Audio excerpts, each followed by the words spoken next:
بسم اللہ الرحمن الرحیم۔ الرحمن کی معنی اور اس کے خواص۔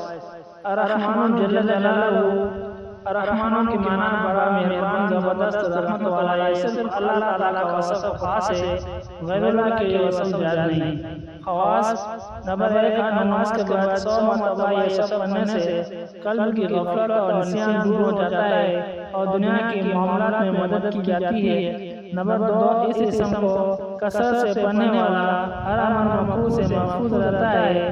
نمبر 3، اس اسم کو لکھ کر دھو کر پلانے سے غم و غصہ سے شفا نصیب ہوتی ہے۔ نمبر 4، جو کوئی اس اسم کو صبح کی نماز کے بعد 298 بار پڑھے گا، اللہ تعالیٰ اس پر بہت رحم فرمائے گا۔ نمبر 5، جو کوئی 41 دن تک روزانہ 41 بار یا رحمان الدنیا والآخرت و یا رحیمہما پڑھے گا، اس کی ضرور حاجت پوری ہو جائے گی۔ نمبر 6، جو کوئی حاکم جابر کے پاس جاتے وقت یا رحمان یا رحیم پڑھتا ہے، اللہ تعالیٰ اس ظالم کے شر سے بچا لیتے ہیں اور خیر عطا فرماتے ہیں۔